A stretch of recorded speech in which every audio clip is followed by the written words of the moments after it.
Welcome, my beautiful listeners, to another moment of truth and heart. Thank you for being here with me. Today, I want to take you with me through a story that touched me deeply. A story of letting go, trusting myself, and allowing life to unfold with surprising grace. This is my 136th solo episode since 2020, and I feel it holds an important message for anyone standing in front of a big transition.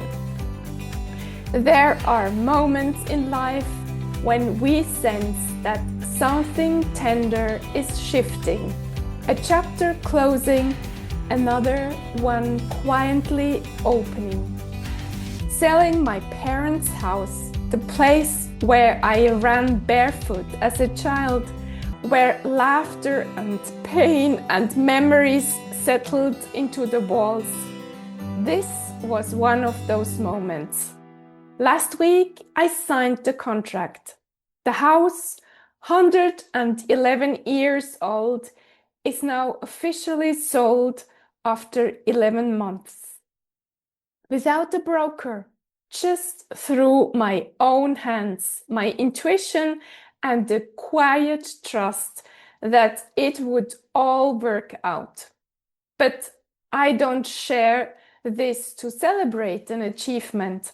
I share it because it revealed something to me about how life responds when we stop forcing and start trusting our inner knowing. Let me take you to the beginning, but only briefly, because it's not the complicated family details that matter. It's what we learn from them. After my parents had moved to the elderly home, my younger brother said he wanted the house for one of his sons. I felt something inside me tighten because I had always envisioned being the one to sell it. But I accepted it. Then things shifted again. When my mom passed away, my brother pushed me to make a quick decision about the distribution of the heritage. Years ago, I would have given in just to keep the peace. I was such a people pleaser. I wanted everyone to be happy. But this time, something deeper in me whispered, "Wait, let clarity come, don't rush." And so I stayed firm, not with anger, but with calm certainty. And in the end, he told me they no longer wanted the house. That was the moment I knew. This is the task that life has placed in my hands. When I told my father and brother that I didn't want to hire a broker, that I wanted to sell the house myself, they doubted me. They were nervous. They didn't believe I could do it. And honestly, years ago, I might not have believed it either, but now I trusted my intuition more than their fear. The first interested family seemed perfect, but they withdrew when they reflected on the price. Instead of feeling discouraged, I felt at peace.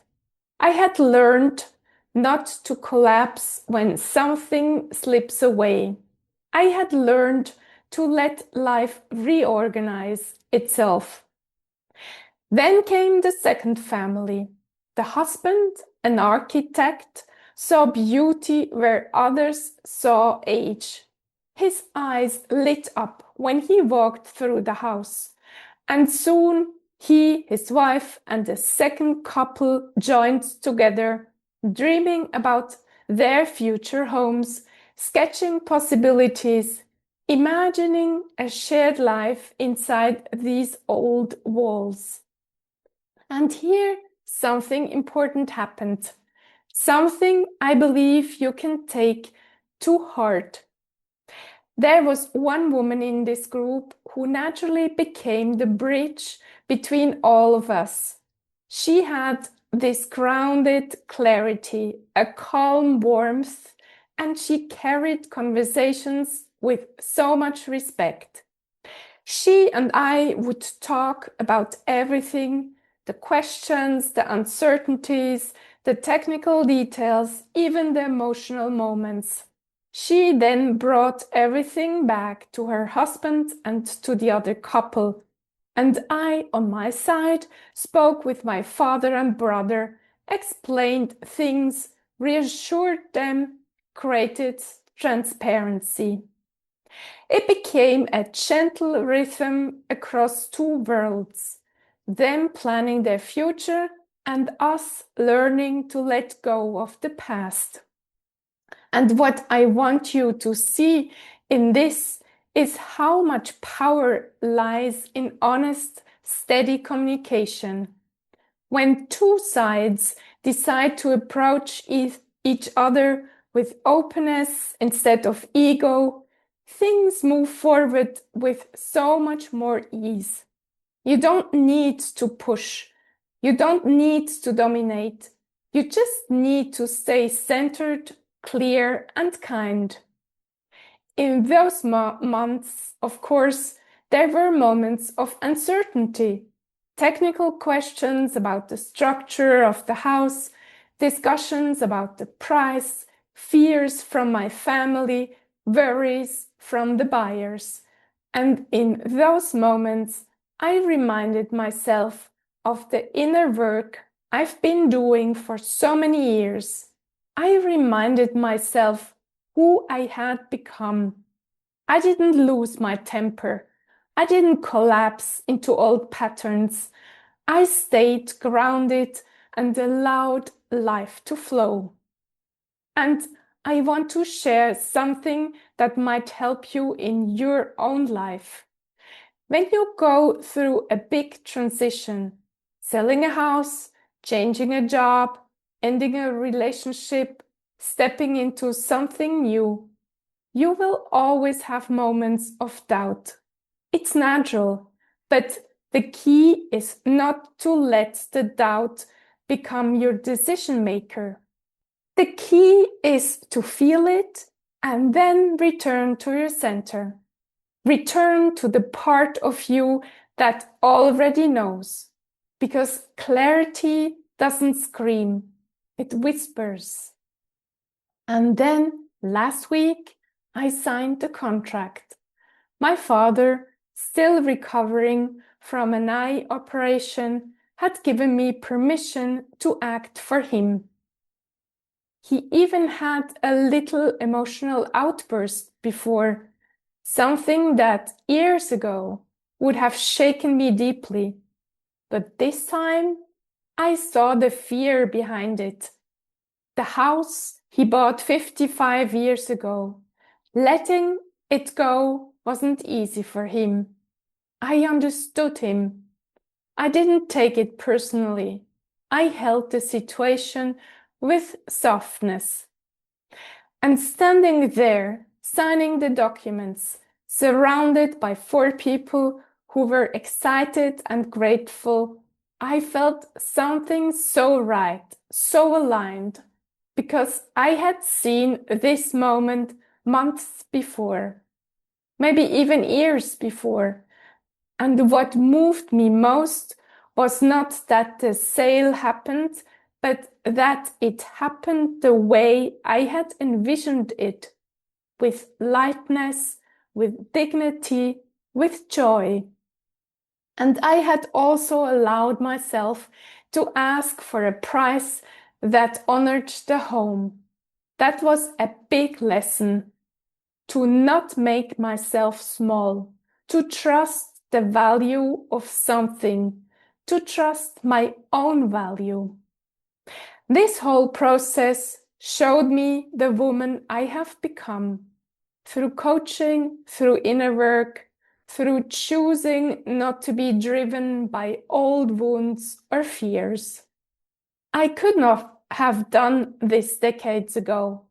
I would have apologized for everything, doubted myself, tried to please everyone. But now I stood in my truth, calm, open, strong. And if there is one thing I want you to carry with you, it is this: your life expands when you expand your courage. You don't grow by forcing, you grow by trusting. You grow by choosing again and again to act from your heart, even when others doubt you. And one day, when you stand in front of your own big moment, you will feel how every step of inner work has built a steadiness inside you, a steadiness that no one can take away. So here is the message I want to leave you with. Your inner work always pays off, not always in obvious ways, but in the quiet moments where you choose clarity over pressure, calmness over chaos, and trust over fear. Life tends to meet you where you stand. So stand in a place that honors who you truly are. Thank you from the bottom of my heart for listening to this story and sharing this moment with me. If you feel called to grow, to strengthen your inner world, to learn how to navigate life with more clarity and emotional freedom, I offer personal coaching. You can book a free session through the link in my bio. And a new episode awaits you every Thursday. Until then, take gentle care of your heart.